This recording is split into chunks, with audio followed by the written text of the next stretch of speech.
Welcome to Midlife Matters. I'm Marie, and each week I'm joined by my friends Julie and Mindy to talk about all the topics keeping women in the middle years up at night. If you lived in a model home, would you have a model life? Have you tried to achieve perfection and failed? How do we live in reality when the fantasy seems so close we can taste it? Join us as we discuss the quest for perfection and its many pitfalls. Let's get started. Listeners, have you ever fantasized about living in a model home? You know, the ones with all the latest home trends, the best upgrades, fully furnished in the latest styles and more. I mean, if we lived in a model home, we'd have model lives, right, Julie and Mindy? Well, of course. Of course. Those homes look so peaceful and perfect. And I don't know, if we had the model home, it just seems like the perfect setup for a model life. Yeah, I keep striving for that. I can't ever seem to get there. No. And I feel like such a sense of calm when I go in a model home. It's like all your troubles go away. You picture yourself like nobody would fight in this home. Nobody would complain about dinner in this home. Your car wouldn't break down if it was parked in that garage. Like so many things just wouldn't happen. And I always think, if I had that stove, my meals would be amazing. If I had that garage, it would stay perfectly clean. Or if I had that laundry room, who would mind doing laundry? I would do laundry all the time. You wouldn't even get behind. No, and that living room is so beautiful. I would never just pile the laundry up in a big pile on the floor and leave it there. Yeah. Well, some people don't just have to fantasize. Some people actually have bought a model home, furniture, all the staging things, and everything together. And listeners, if you're a savvy listener that listens every week, you're going to recognize that this is our second week in a row with a topic from Real Simple magazine. But we couldn't help it. When we saw this article, we just thought, this just applies to so many different areas of life. But this woman, she wrote that in 2008, the economy collapsed, bringing down home prices all over Long Island. A model home on the North Shore became available, and she bought it. A fully furnished house filled with all the great features available to you should you wish to buy here. Inlays in the wood flooring, intricate faux painting, a soaking tub in the ensuite bath. It was staged so anyone who came in would immediately picture themselves living the way the imaginary occupants so supposedly did. Can't you guys just relate to, wouldn't that just be the best? It sounds like a dream. Yes. I mean, she said that this model home was meticulously curated. The fabrics, soft and supple, the finishes, shining and gleaming. The couches had never been sat on. I mean, the table in the kitchen was set with coordinating dishes, flatware, and linens. And the garage was set up like REI. Bikes, helmets, a canoe hung from the wall. She suggested to her husband that they take up canoeing or at least biking. So if you have the equipment, apparently you feel like you can do it. And they bought every single item with their purchase. And they thought, she thought, I'm sure her husband was not so deceived, but she really thought that she would live the model life in her model home. And I think we can all guess what happened. It did not turn out that way, but that is the interesting part of the story. Right. Would you guys be taken in like that if you saw the model home and you were buying everything with it? Would you have the same thoughts that she had? Yes. I feel like I'm eternally optimistic, like to my own detriment sometimes, that sometimes it's so easy to picture this fabulous life and lifestyle. And yes, if we have the equipment, we'll for sure use it. Or, keeping things in that pristine condition, though, I do constantly have this optimism about how things are going to be and look. Right. Like if your house starts out perfectly clean, then you'll for sure be able to keep it that way. Or if the grout is pristine when you move in, it'll never actually get moldy. That is a sad day when your new grout gets moldy for the first time. I know. Well, Julie, do you think that maybe you wouldn't be sucked in by that at this point in your life, but do you think there were times in your life where you would have been sucked in by that? Yeah, I like to think, I'm older and wiser now, so I wouldn't be sucked in because no people have ever lived in that house. Right.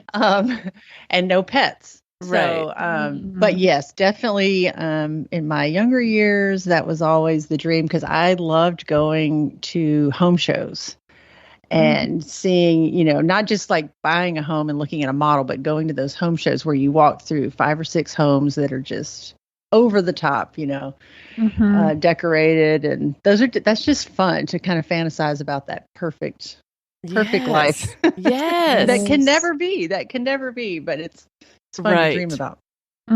Well, I think we can all guess what happened to this woman because she said in order to properly live the way this model home promised, she decided that everything should look just as it did when they first took ownership. June Cleaver became her muse, and she cleaned compulsively. She used fresh linens every night for dinner and napkin rings. It was the embodiment of domestic bliss, except that she was exhausted from keeping it all together, especially after her first child came a year later.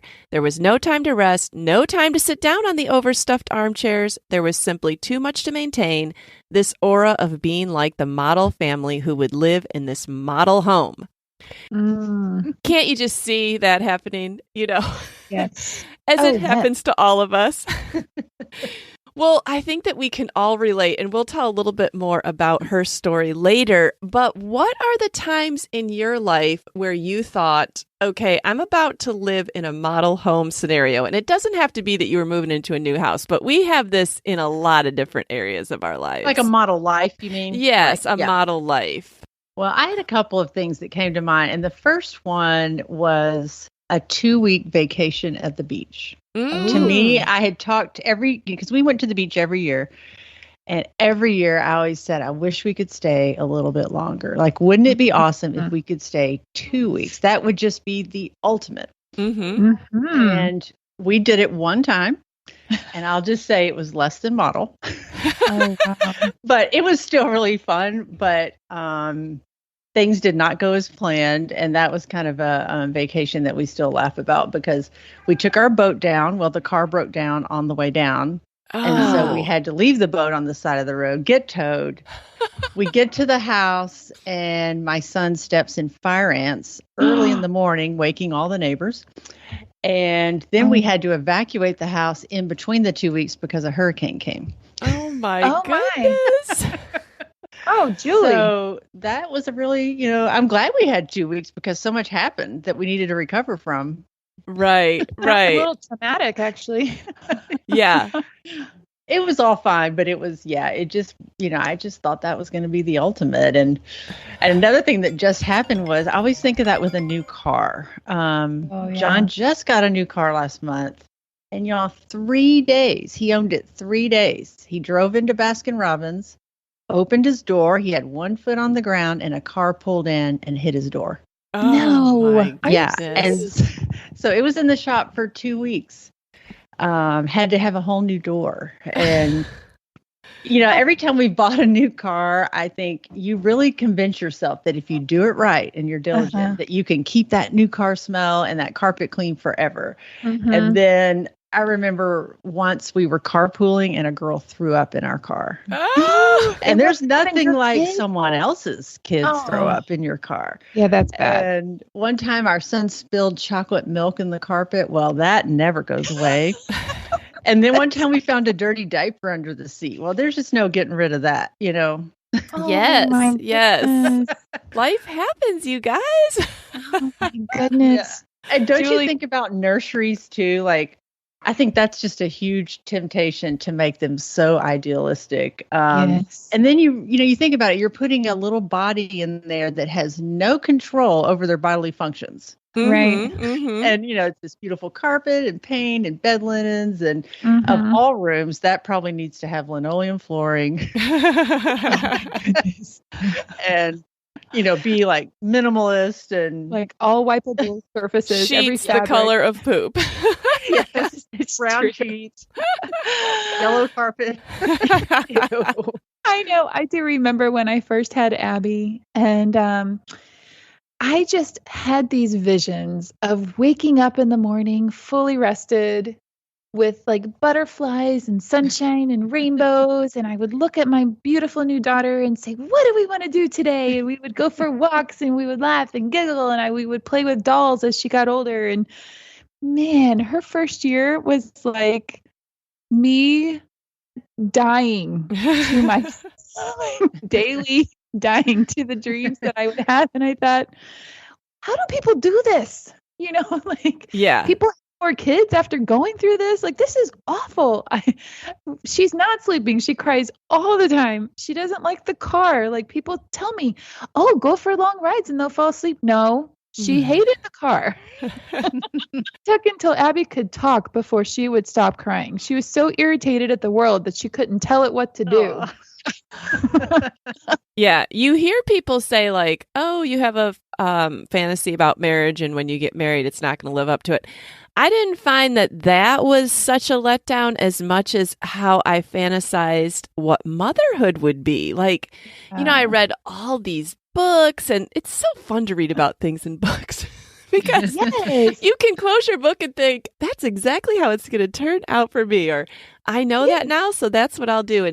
And right from the time I went into labor, it was not at all like I thought it would be. Like, I had actually signed up with a midwife. I mean, you guys, I hate pain.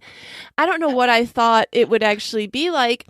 And when it started to get painful, I said, I want some pain relief. And she's like, well, I'll have to call a doctor for that. Like, you said, I don't care. I want pain relief. Like, I want an epidural now. I'm done with natural childbirth. Like, even that. And then, nursing was nothing like they described in those books. Like, this was before the internet. Oh, that's so true. This was before the internet, when you would go to the library, and probably all the books were written in like 1970 with women with long hair and just like the flower child years, and they look just ecstatic, and it's going so smoothly, and they have all this advice, and oh my goodness, I almost gave up so many times. The fact that I only had one car and couldn't run out for formula is probably the only thing that kept me going. And you think, oh, it's natural. How hard could it be? Like, I kept thinking about, this is how children have survived throughout the centuries, and I can't do that. I'm having trouble with this. What's wrong with me? Nobody described all the knives running through your body as your child latches on. You're like, nobody said anything about this. This hurts. Yes. So I remember I went back to the doctor after 1 week. You guys, my parents were visiting. I said, I think I need to go back to the doctor. I said, I just don't feel right. And I described my symptoms: tired, sore, just, and she's like, this is perfectly normal for a week after having a baby. But to me, it was like nothing had ever taken a week in my life to get over. Right. Surely there must be something wrong. I remember thinking, how long can a person go without sleep? Because I really feel like I'm doing some sort of social experiment here. Or a shower. Right. Yes. How are you supposed to shower with a newborn? Like, you're scared to death. Yes. So, I mean, I think motherhood is definitely that that kind of model home experience that everyone, I don't know any mother that is a first-time mom who thinks they're going to have any kind of trouble. You just don't. It's like the body won't let you think that. Right. And it's probably good that you don't know that in some ways, or you might not ever have kids. Right. And I actually think having more kids is the cure for that, Yeah. Yeah. Because then you just realize what you can't do, and it's okay. Right. Right.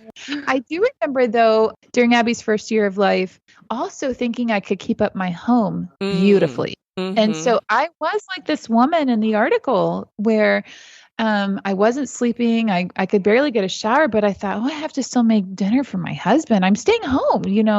All I have is a newborn. Surely I can make dinner, And I was doing laundry and cleaning up. And then it just, oh man, I tried to do that with Abby and Grant. It really took getting to like 3 and 4 where I thought something has got to give. Like, I am at the end of myself. I cannot keep the house like I want it all the time. Mm-hmm. And these kids wreck it faster than I can do anything. Yeah, I think that's another area of our lives where we experience model home living. I think all of us have redone something in our home. Mindy, you just did this. You just painted your whole house before you moved in. Yes. And there probably are already areas that have been scuffed up or chipped, or it's coming very soon from experience. And that brand new feeling will leave. It like is a punch in your gut. You try so hard. You really do. You try so hard and it just doesn't last. And so with age and experience, kind of like Julie, like you think, okay, well, I'm not as idealistic. I know that people are going to live here. Mm-hmm. At the same time, can you not touch things for like a week? Like, give us a week. I know. And you try to hold, keep it at bay as long as you can, because, once the first scuff mark comes, it's just kind of downhill from there. Like, people get less careful. And I know we bought, I've talked about my wooden countertops a lot. And when we first got those, I would walk in and set my keys very gently on the countertop. You know how you typically throw your keys on. Right. But I just thought, it's going to make a dent or a scratch or a chip. I mean, you just can't live that way, on your kitchen countertops. And I remember my daughter was sewing a dress. And if you know what tracing wheels are, when you trace a pattern, they have little spikes on the tracing wheel. Well, I have those little spikes all over my eyelid. I've never even noticed, Julie. Well, it's faint. You wouldn't. Yeah. It didn't ruin them. It added character. Right. I probably thought that they put those there on purpose. Yeah, it looks like little. What do you call it? It looks like distress marks. Yeah, and then water spots and all that. You just have to kind of let that go. And then now people do throw things on there. Once it kind of got some signs of wear, just become less careful. Right. Okay, well, now that we've established that we all know this feeling and we all have these situations where our reality does not match our ideal, how do you respond? And I'm thinking that maybe you responded differently in the past than you do now. I'm definitely hard on myself. I think I could have done more to achieve perfection or maintain perfection. And I like to think of myself as a recovering perfectionist. So this is not so much me right now, but it was when I was young. And I would say I was an idealist. And I looked that word up just to get a working definition. And it said, guided more by ideals than by practical considerations. And I was like, oh my gosh, that totally sums up my life. Like when I had a newborn, I wanted to still cook all the great gourmet meals I'd been cooking the 4 years before I had a child, or sewing beautiful clothes for my children and keeping my house spotlessly clean, even though no one was coming over. And I did do that. I did. And it was hard and tiring and exhausting. And you just finally, have to learn to let things go like that. And in the last 5 years, I think I've started to let go of that idealism. But I've noticed that I still struggle in my head, not so much with my house, with physical things, but of how my life might or should be rather than the way it is. And John is always saying to me, live the life you've been given, not the one you think you should have. So that is a thing that, can be in the physical world in your house or just in your thought life too, thinking about the way things should be, not the way they really are. Wow, that's tough and deep and so telling, Julie, because I feel all of those things, that idealism, and through the years, like I said, dying to myself, dying to the thoughts in my head is, it's frustrating. You fight against it and you think it's not supposed to be this way. And you do everything you possibly can in your own power to make it the picture in your head, and then you don't feel right. Like maybe it looks good on the outside, but you're dying on the inside. And that's no way to live either. And so you have to come to this place of acceptance and also joy and contentment in the midst of sometimes chaos. But I do feel like I've had to practice more of setting my standard and my expectations low. Like I really do try to eat my emotions, the things that I expect. I really want to set those lower so that maybe I'm happily surprised. So it's hard because you can't turn off your emotions. Like you still have to live and you're with people and there's relationships involved and other people's feelings and emotions. But, it's difficult. Even with my daughter's wedding, thinking like, I've never experienced this before. I don't know what this is supposed to be like. And setting my expectations very low so that anything that happened, I wanted to be surprised, like pleasantly surprised. So, yeah, I definitely think that we change over the years. I think that my personality is to hold on as long as possible. So when I only had one and then two kids, okay, I can keep those juggling balls in the air pretty well. Add number 3. Ooh, this is getting kind of hard now. 4 and 5 just completely is like, okay, like this is just not going to happen. My standards are going to have to lower. And I sometimes honestly think that God uses your kids to correct something in yourself, because it is very difficult to keep that level of perfectionistic thinking up. And when life gets so hard that you just can't, it's actually better for you. It's in the long run. In the long run, it's better for you if you've experienced the ups and downs of being in and out of control and realizing that you really don't have control.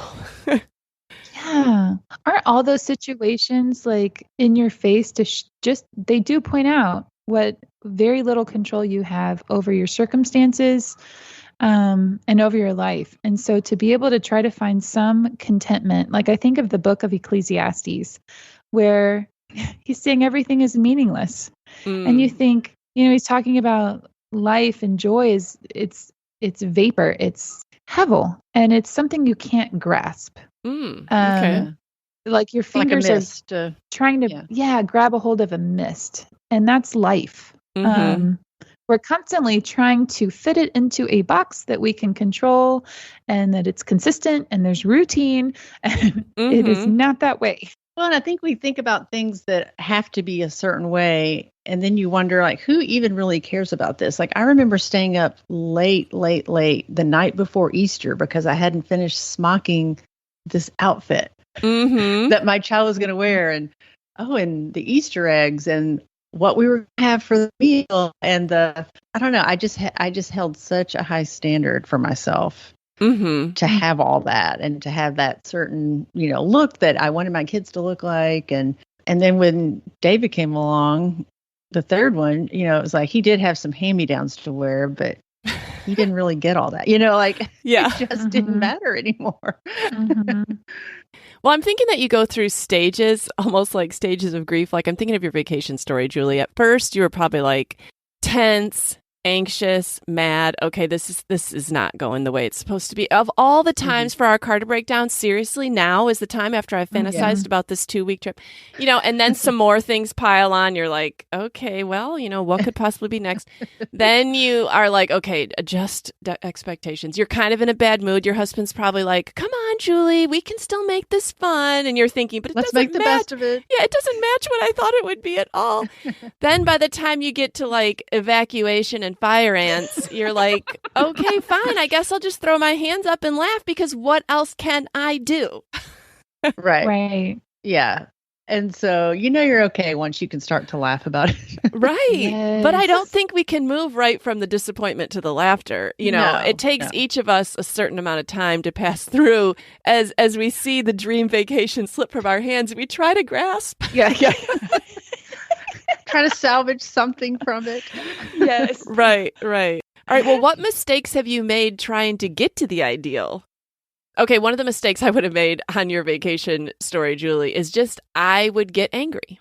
I would get in a bad mood, and I would be snap at people, and just I would need to go through the stages, and I'd be mad that I got mad at people.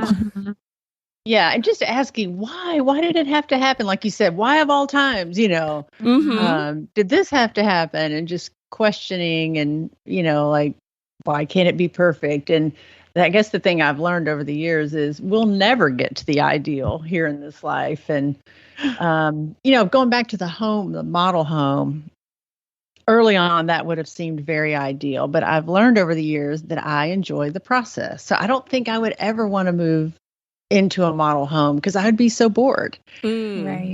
And that's just like in other areas of life, going through things, growing, maturing, changing experiences create who you are, and if it was all just perfect from the beginning, I don't know. I think I might be bored. And When you first proposed this topic idea, Marie, my mind went immediately to something that C.S. Lewis wrote about in his writings called The Weight of Glory. And I'm not trying to over spiritualize this topic, but I do think it relates. So if you'll give me a second, sure. I'll tell you.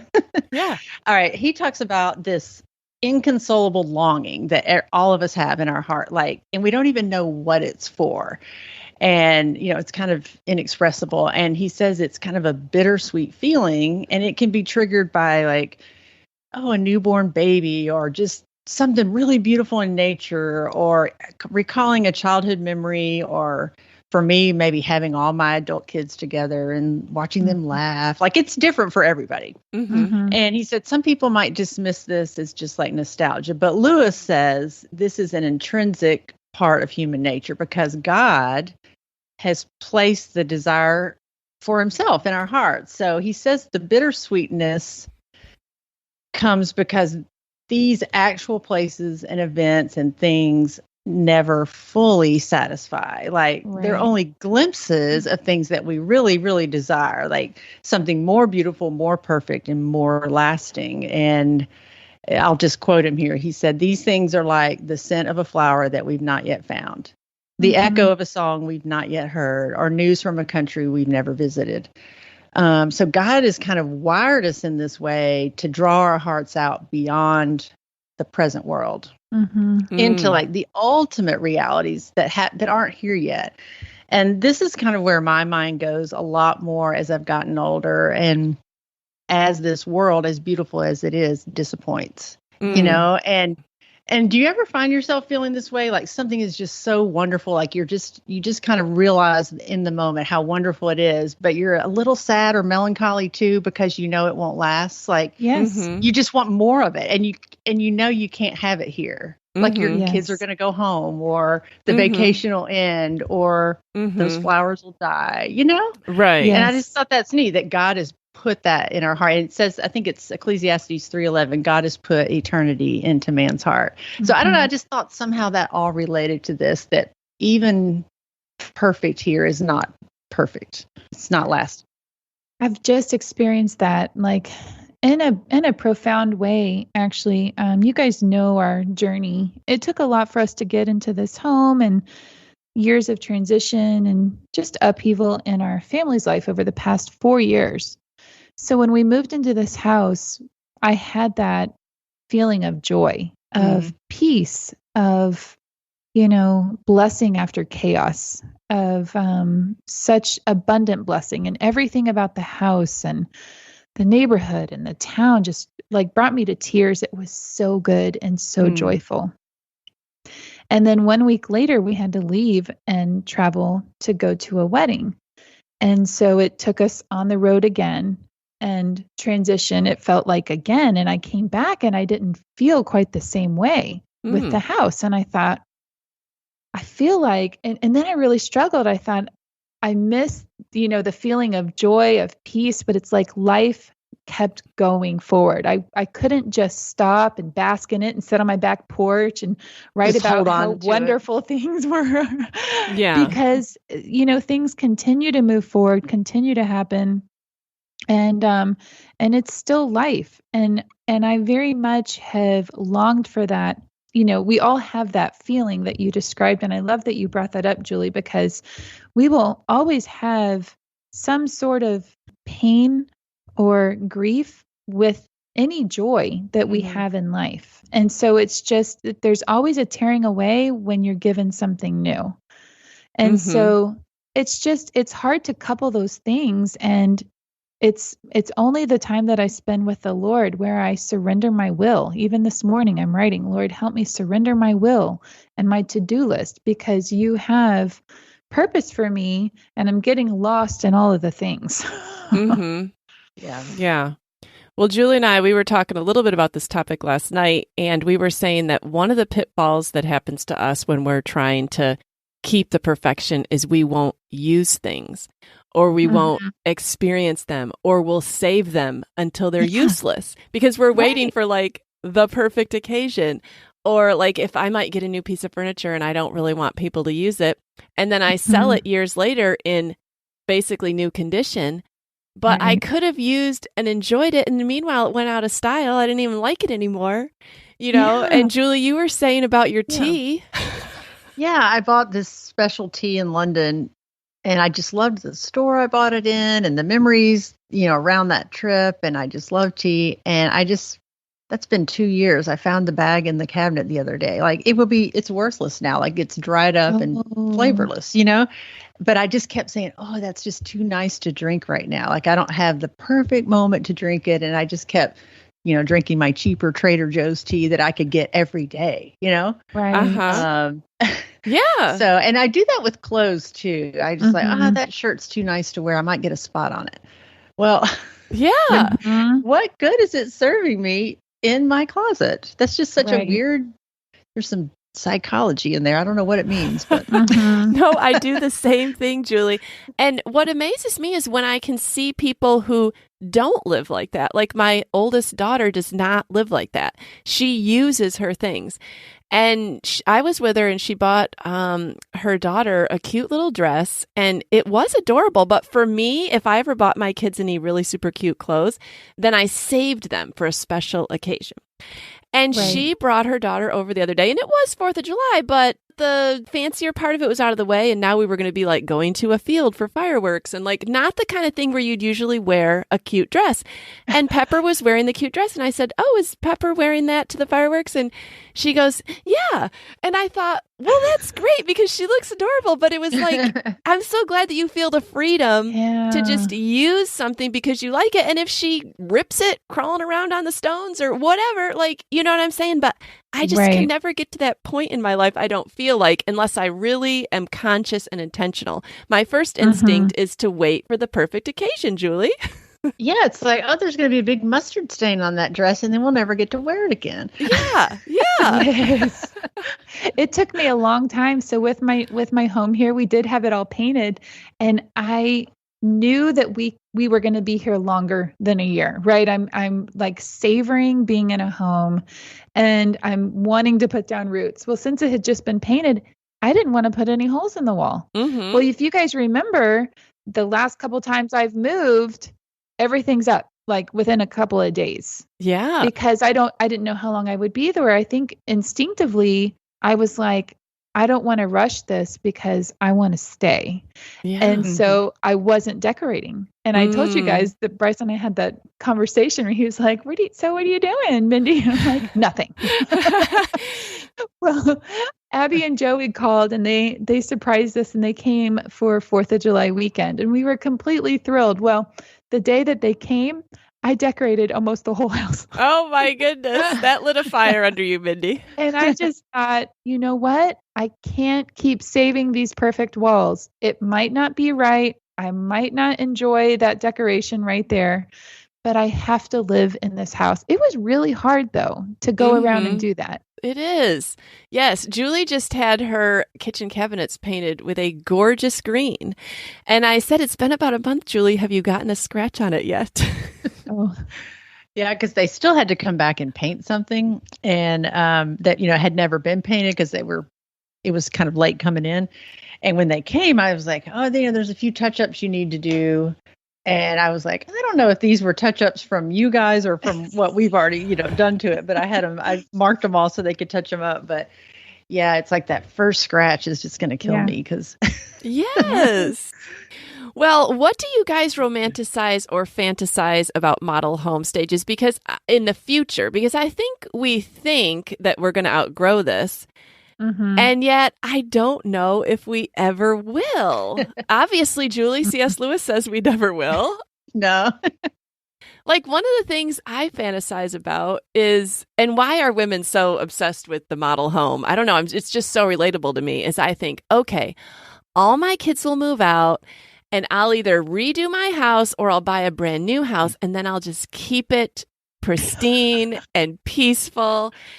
Now that is just never going to happen, you guys. How can I get rid of this fantasy? Have Pepper over more often. Well, it's easy to think, you'll have a model home someday.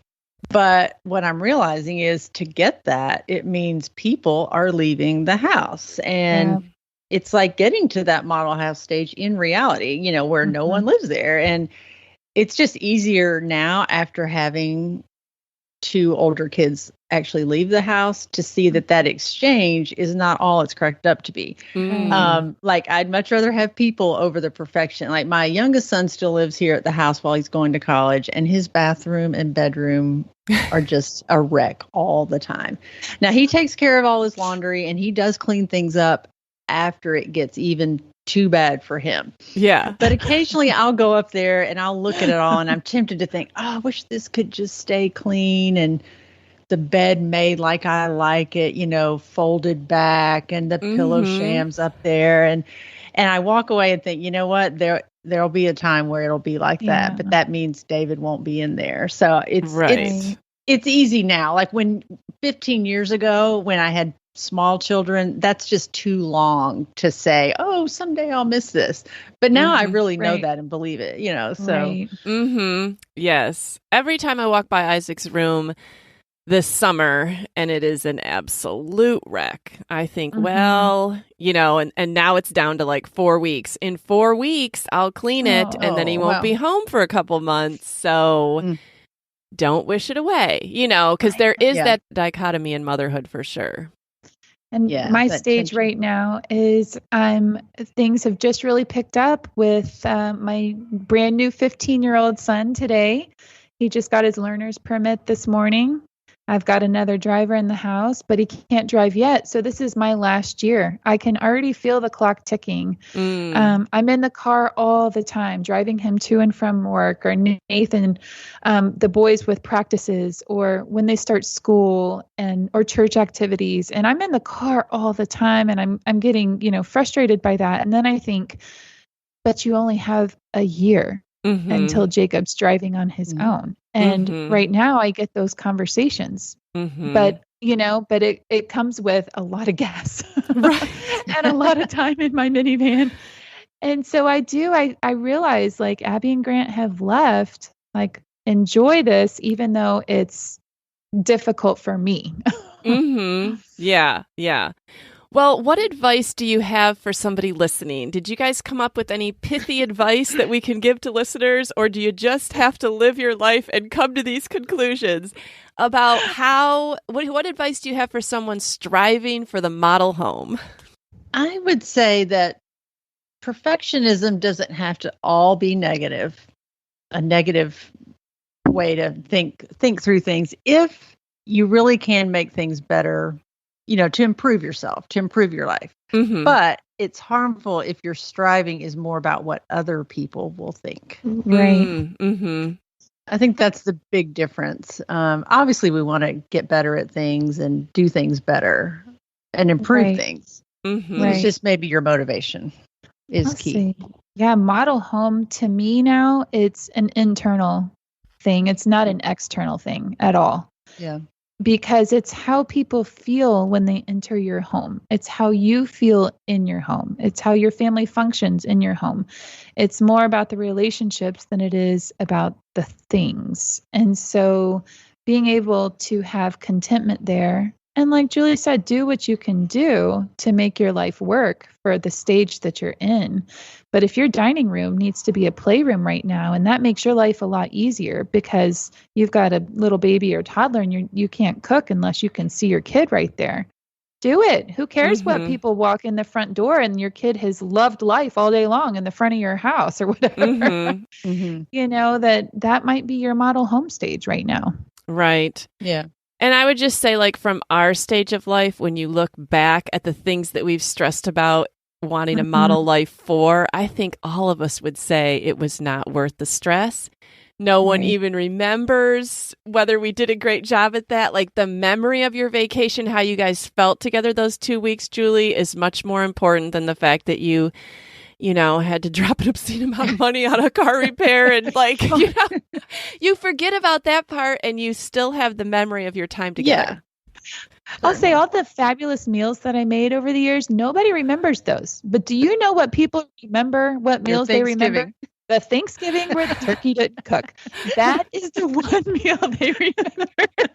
That's the one I'm remembering. All of the Thanksgivings where the turkey was fabulous. No, they talk about the one that it didn't cook. So yes. Well, let's go back and talk about what happened to our writer about the model home. She said, a year after moving in, I saw it. One tiny moth, and then another the next night, and then another after that. And the exterminator came and easily identified the culprit. It was a moth that eats wicker, and he said, do you have any? And her husband pointed to the staged garage and the shelves of beautiful wicker baskets holding all their sports equipment, and they were covered in nests. She told herself it didn't matter. She continued her nightly routine. She put her baby to sleep, cleaned every counter, fluffed every pillow. It was just a garage, and I was happy it wasn't the inside of my house that was ruined. And then, you guys, she had a fire. Because she had these beautiful appliances, she felt like maybe she should try some new cooking skills. So she tried deep frying. She said, it couldn't be that difficult. Sandra Lee made it look easy, so I put my oil on the burner, and minutes later it began to smoke and then catch fire, and with the help of an extinguisher, I got the fire out, but not before the flames licked the stove's hood and smoke filled our room. In an instant, my kitchen was ruined. Smoke patterns on the ceiling, scorched cabinets, a lingering smell I thought would never go away. But the kitchen was quickly put back together, but she was not so easily fixed. She couldn't cook. She couldn't sleep. Nightmares about the fire consumed her. She couldn't stop thinking about how foolish she'd been, how this fake aura of perfection had almost burned her house down to the ground with her child and her unborn baby in it. You guys, how many times do we don't have fires, but we do such stupid things in the quest for perfection, and then we're like, why? Yeah, I got a hernia from trying to make furniture look perfect, and I couldn't wait for help to move things and ended up having surgery. You did, Mindy? I never knew that. Yeah. I haven't heard that. That was in Nashville too. Yes, I ended up having a hernia. And I was like, because I just was so driven, thinking if I had moved certain things or got it looking a certain way that my house would be gorgeous. And my failings as a decorator over the years have really humbled me. Yeah, and besides major injuries like you, Mindy, just the lack of sleep because you stay up late to do something, to finish something, or even to start something. Sometimes when their kids were little, I wouldn't start things till 11 o'clock at night, because I didn't have the space in my mind or my day to get it done. So I waited till night, and I didn't get much sleep. And it wasn't because of my kids. It was me. Right. We've all talked about Christmas too. And I think we've all said that we kind of still do that. Thinking that you're going to have right, Mindy. Yeah. You're going to have all the perfect gifts, and they're going to have this look of exuberant joy when they open the gift, and it's going to make their life fabulous, and you thought of it. And and they'll all just come home every Christmas for the rest of their lives, hoping to recreate the wonderful Christmases that their mothers created for them. And then you end up saying, you ungrateful children. Yes. Well, that's kind of how she ends. She says, today, I don't use fresh linens for weeknight dinners. I don't clean like a maniac. I allow throw pillows to remain strewn on the floor. I help my kids build forts in the family room. When we did take up biking, but we still don't canoe. And I love my house, from the inlays in the wood flooring that are now scuffed and the intricate faux painting made more detailed by marker stains, to the soaking tub in my bathroom, which my kids use, though seldom to take long, relaxing baths. It's not the model home anymore, but it's our home. Right. And don't we all want to reach that place of acceptance? Yes. I reach, and then there's something else that I'm failing at. I know. I'm like, oh, shoot, there it is again. Well, listeners, we hope that this little discussion today will help you reach the place of acceptance. Obviously, we're never going to lick this thing. We're always, like you said, Mindy, every year at Christmas, this will come up again. Yeah. But maybe in a scenario that you experience today or next week, you remember this episode and you think, I can't have a model life. It's impossible. My fantasy is not going to be my reality, and I'm not the only one. I'm comforted by the fact that Julie, Mindy, and Marie have all experienced this. Yes. one of the best ways to handle this is anytime I walk with a friend. And Marie, that was you when we lived in Nashville. And it helps to talk to your friends about this stuff, because it's really hard when you come to the end of yourself with whatever picture is in your mind you can't seem to achieve. But just talking with a friend is so helpful to realize you are not alone. Yes. Well, I'm glad I could be that for you, Mindy. I know that it's always good to talk with you too, because I can just be honest about all my imperfections. Yes. For some reason, I always felt a lot better after I talked to you. I was like, okay, I'm not the only one. All right, that's good. Right. Oh. And listeners, if you want to come and find us on Instagram at Midlife Matters Podcast, or email us at midlifematterspodcast@gmail.com, we would love to hear what model home living you've been striving for. Maybe funny ways that it just did not live up to what you thought it would be. Situations, they can be as small as that beautiful new dress that you bought that you thought would make you look like $1 million and you'd wear it so many special occasions and you never even took the tags off, all the way to like a fun vacation. Or if you actually did buy a model home, we want to hear it all. Yeah. All right. Well, before we go, let's move into I'm a Fan. Mindy, what are you a fan of this week?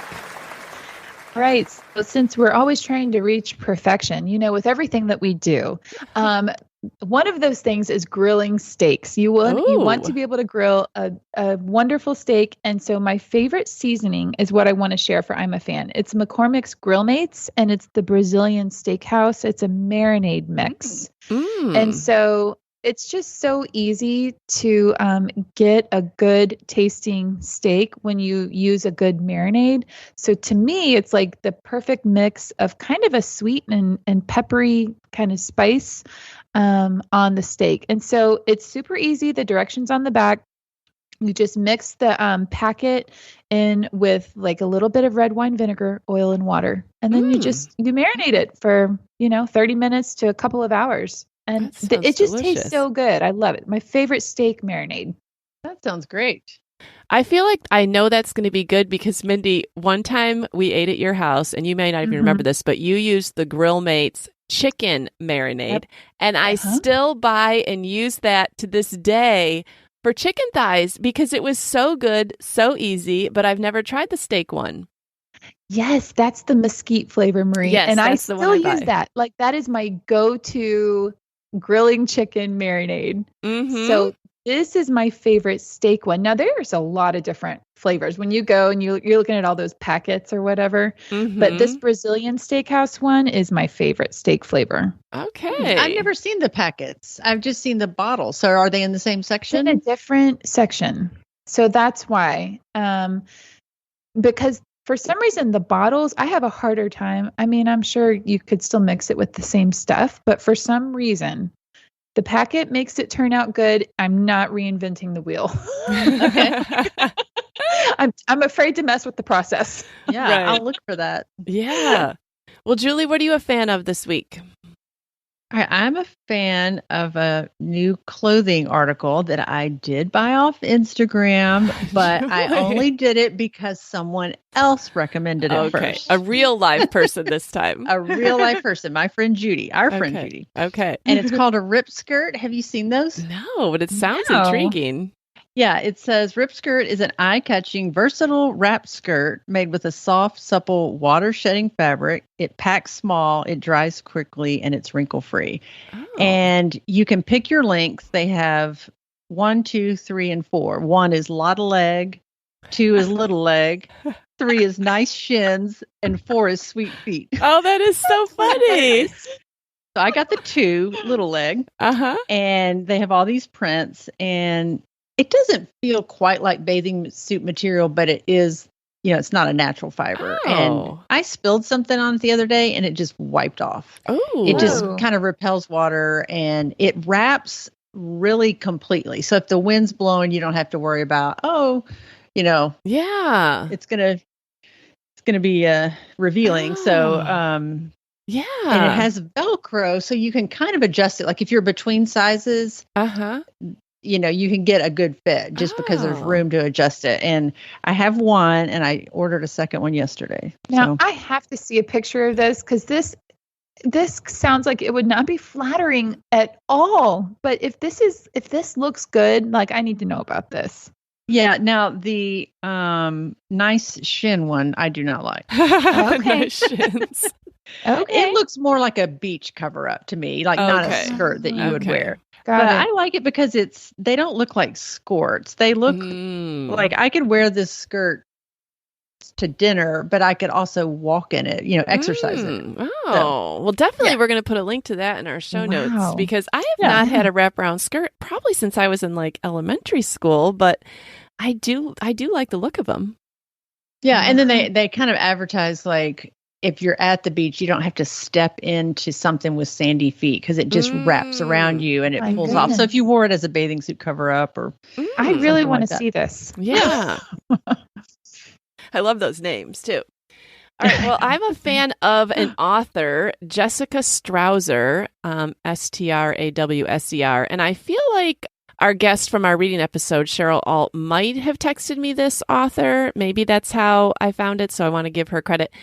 I wouldn't say she's like blow your mind, but I just pressed hold on the fourth one of her books in 2 weeks. So I'm obviously enjoying the stories, and I've only done them by audiobook, so they're just pleasant to listen to as I'm doing things, and each one's about something different. They're not scary, but they're just interesting stories. The one I'm reading now is about two sisters that find each other through that DNA profiling, and then there's some different life circumstances that add drama to the story, but just interesting stories. So if you're looking for something to read at the beach or listen to on your walks, you can check out Jessica Strouser, and you may enjoy some of her audiobooks. What type of books are they, Marie? They're just fictional stories. Yeah. Okay. Just fictional novels. Mm-hmm. Got it. Yeah. I'm definitely going to check out that Brazilian steak marinade and the skirt. Thank you guys for sharing. Me too.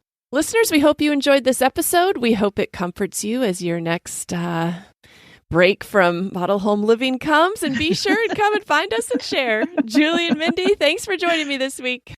Yes, this was fun. All right. All right, we'll talk to you later. Goodbye. We're so happy you joined us today.